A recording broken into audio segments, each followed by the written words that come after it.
आज मैं एमए उत्तरार्ध हिंदी के विद्यार्थियों को माँ श्वेता देवी द्वारा रचित अग्निगर्भ उपन्यास के जल नामक गल्प के बारे में बताऊंगी। जल नामक गल्प में आदिवासी लोगों को जिन पानी की समस्या को झेलना पड़ता है उसके संदर्भ में वर्णन किया गया है। पानी की समस्या इन आदिवासी जातियों के लिए बहुत अधिक गंभीर समस्या है। ऐसा कहा जाता है कि गांव के हर व्यक्ति को जल पीने को मिल सकता है, लेकिन इन दलित और शोषित पीड़ित वर्ग के लोगों को पानी पीने के लिए किसी कीमत पर नहीं मिलता। गाय भैंस का उस पानी पर अधिकार है, लेकिन इन लोगों का उस पानी पर अधिकार नहीं है। ये बेचारे बड़ी मुश्किल से बूंद बूंद पानी इकट्ठा करते हैं और उसको पीने में इस्तेमाल करते हैं। तो महाश्वेता देवी ने इसी जल की समस्या के बारे में बताते हुए कहा है कि चरसा गांव जो कि पश्चिम बंगाल में है, वहाँ पर चरसा नदी बहती है। चरसा नदी में साल के 2 महीने पानी रहता है, 2 महीने सूखा रहता है और 4 महीने पानी की गंभीर समस्या रहती है।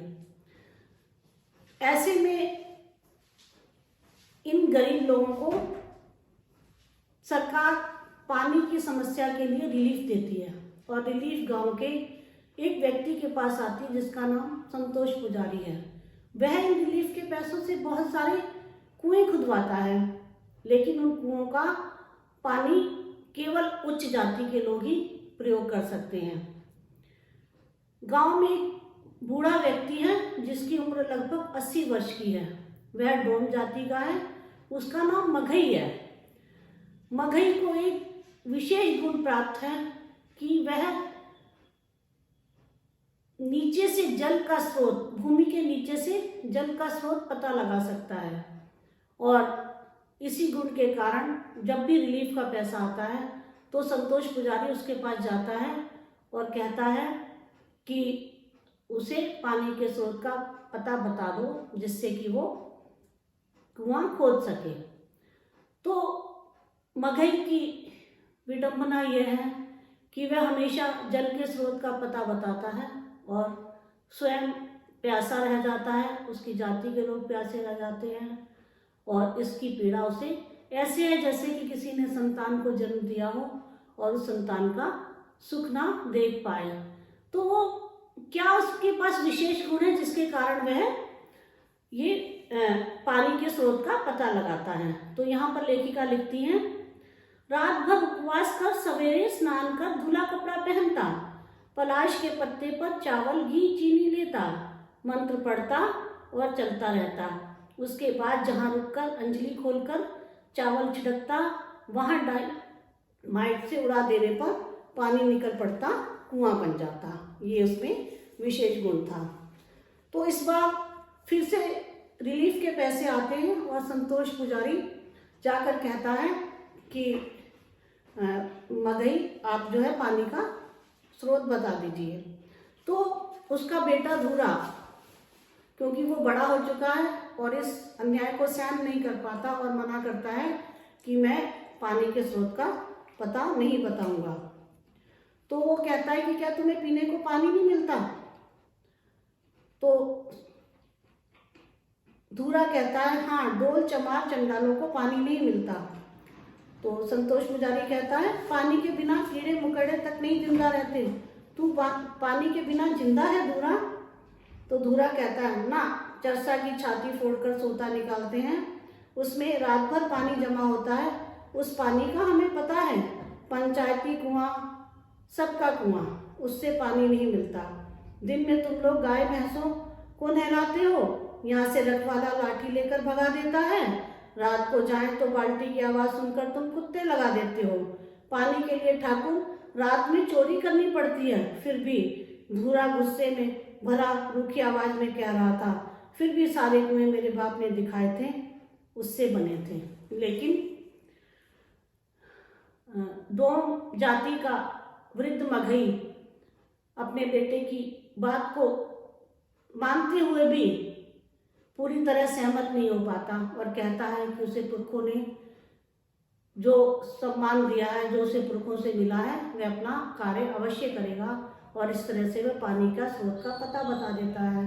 सब लोग प्रसन्न हो जाते हैं, लेकिन निम्न वर्ग के लोग बहुत दुखी होते हैं क्योंकि कुएं खुदने के बाद भी उन्हें पानी नहीं मिलेगा।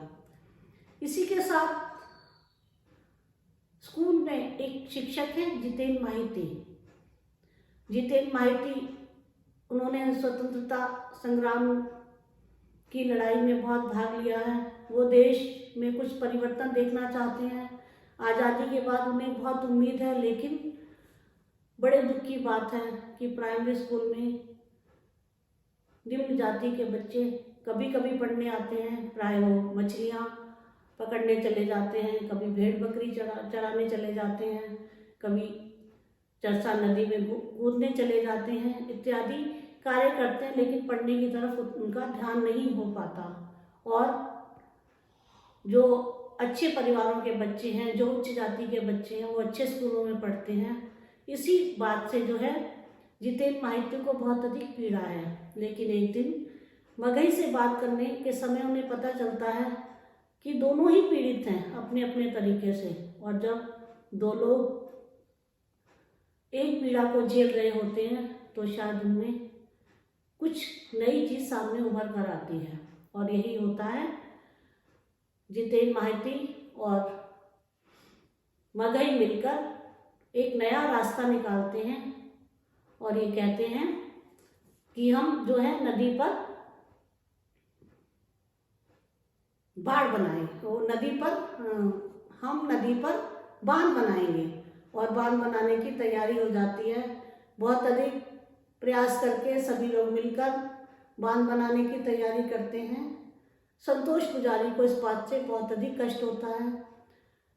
इसी के साथ एक दिन जितेंद्र माहिती वीडियो से शिकायत कर देते हैं कि रिलीफ का पैसा संतोष पुजारी खा जाता है। यदि ये पैसा निम्न जाति के किसी व्यक्ति को मिले तो शायद पैसे का सदुपयोग हो पाए और एक कुआं उनके गांव में भी खुद जाए जहां पर निम्न जाति के लोग रहते हैं। लेकिन उसकी शिकायत पर सरकारी अधिकारियों द्वारा कोई ध्यान नहीं दिया जाता और उसे कहा जाता है कि वो विद्रोह फैलाने का कार्य कर रहा है। इसके पश्चात जब बांध बनने की तैयारी होती है तो सभी लोग बहुत प्रसन्न हैं, नाच रहे हैं, गा रहे हैं कि अब पानी की व्यवस्था हो जाएगी, अब उन्हें साल भर पानी मिलेगा। मगही और जितेंद्र माहिती का दिमाग मिलकर जो पहाड़ पर बांध बनाने का कार्य करता है और सभी लोग मेहनत करके जिस बांध का निर्माण करते हैं, पानी इकट्ठा होता है और गांव में खुशी की लहर दौड़ आती है। तभी संतोष पुजारी पुलिस को लेकर आता है और बांध को तोड़ने का प्रयास करता है। जितेंद्र माहिती जाकर एक पुलिस वाले का पैर पकड़ना चाहते हैं कि वो उस बांध को नहीं तोड़े, संतोष पुजारी को रोकना चाहते हैं, लेकिन पुलिस वाले उन्हें लाठी मार देते हैं और वो वहीं पर गिरकर बेहोश हो जाते हैं। इसके बाद मगही भी वहां पर आता है, वह भी प्रयास करता है और कहता है कि इस बांध को मत तोड़िए, इस बांध को मत तोड़िए, लेकिन उसको भी पुलिस वाले गोली मार देते हैं और वह वहीं मर जाता है। इस तरह जितेंद्र माहिती और धूरा दोनों घायल हो जाते हैं, मगही की मृत्यु हो जाती है और सरकार ये कहती है कि इस गांव में पानी की कोई समस्या ही नहीं है। जो पैसा है वो रिलीफ का पैसा अब केवल मंदिर इत्यादि में कार्य किया जाएगा, क्योंकि चरसा गांव में पानी नाम की कोई समस्या नहीं है, कोई इशू ही नहीं है।